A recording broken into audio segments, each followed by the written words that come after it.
அந்த பொண்ணு ஒரு புதர் பின்னாடி போய் மறைஞ்சு நின்றுட்டு இருந்தது. அப்ப வந்துட்டாங்க. ஏன் புதர் பின்னாடி போனோம்? இந்த ஓன் வாய்ஸ் எஸ்பி சேகர் இருக்கிறான் பாத்தீங்களா, ஒரு எச்ச பையன் எஸ்பி சேகர். அந்த புறம்போக்கு தான்.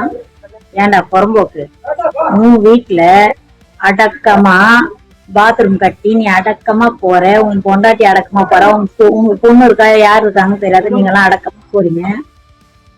அது ஏழ்மையான குடும்பம். இப்படி ஏழ்மையான குடும்பத்துல அதுவும் அங்க பாத்ரூம் வசதி இல்லாத ஒரு குடும்பம். அதனால அவங்க ஒரு புதருக்குள்ள போறாங்க. புதருக்குள்ளனா புதருக்குள்ள போல தோப்புல போறாங்க. நாட்டுப்பாறை சைடெல்லாம் பாத்ரூம் கிடையாது, வசதி கிடையாது. அவங்க எல்லாம் தோப்புக்கு தான் போவாங்க. நீ தோப்புக்கு ஏன் போனன்னு கேக்குறத விட்டு புதருக்குள்ள ஏன் போனன்னு கேக்குற. புதருக்குள்ள போல அந்த பொண்ணு. புறம்போக்கு, நீங்க எல்லாம் இங்க என்ன நினைப்புல பேட்டி கொடுக்குறீங்க? நீங்க எல்லாம் பணம் வாங்கிட்டீங்கன்னா இப்படி ஒரு எச்சத்தனமா பேசுவீங்களா? இதே தீய சக்தியில பணம் கொடுத்தாங்கன்னா உன் பொண்டாட்டி உன் பொண்ணுங்களை கூட்டி கொடுனா கூட்டி கொடுத்துருவியாடா? ஏடா எஸ்பி சேகரு, தீய சக்தியில கைக்கூலி வேலை செய்யறிய, அவங்க பணம் தரேன்னு சொன்னா உன் பொண்டாட்டி உன் பொண்ணு உன் ஆத்தா எல்லாரையும் கூட்டி கொடுத்துருவியா? அந்த பொண்ணு ஏன் புதருக்குள்ள போச்சு? ரோட்டுக்கு தான் லைட் போடுவாங்க, புதருக்கெல்லாம் லைட் போடுவாங்களான்னு பச்சையா எச்சையா பேசுறியாடா? நீயும் ஒரு பொண்ணு பெற்று வந்தானே, உங்களுக்கு பொண்ணு இருக்கா என்னன்னு தெரியாது. ஒரு படிக்கிற மாணவியவோ ஒரு பொண்ணுடைய வாழ்க்கையை சீரழிச்சுட்டானுங்களேன்னு கேட்க துப்பு கிடையாது. நாதாரி நாயி, நீ புதருக்குள்ள ஏன் போச்சு? புதருக்குள்ள இல்லாம லைட் போடுவாங்கன்னு கேக்குற. நீ எல்லாம் ஆம்பளையா? அப்புறம் அந்த ரஜினி இருக்காரு, ரஜினி பேசுறாரு. ஏன்னா எப்படி ரஜினி பேசுறாரு, பெண்கள் வாழ்க்கை எப்படி எவ்வளவு குழந்தைங்க நாசமாகுது, எவ்வளவு பெண் குழந்தை கெடுத்து நாசம் பண்றாங்கோ, அதை பத்தி கேட்கறதுக்கு துப்பு கிடையாது. ரெண்டாவது கமல் வந்திருக்காரு.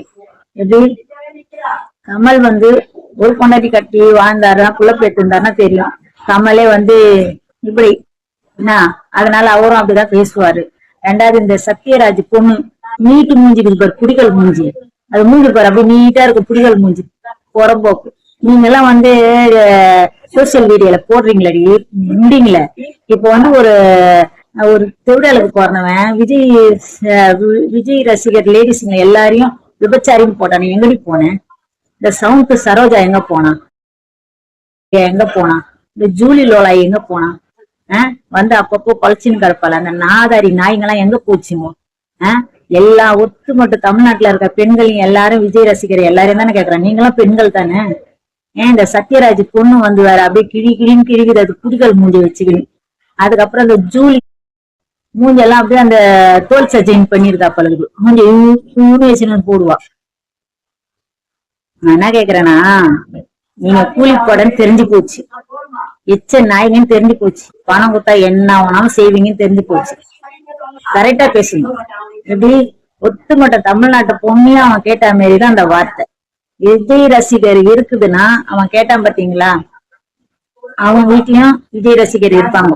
அவன் பொண்டாட்டியா இருக்கலாம், அவன் பொண்ணா இருக்கலாம், இல்லையா அவன் ஆத்தாளா இருக்கலாம், அவன் சொந்த பந்தத்துல யாருன்னா ஒருத்தர் விஜய் ரசிகர் இருப்பாங்க. அப்ப அவங்களும்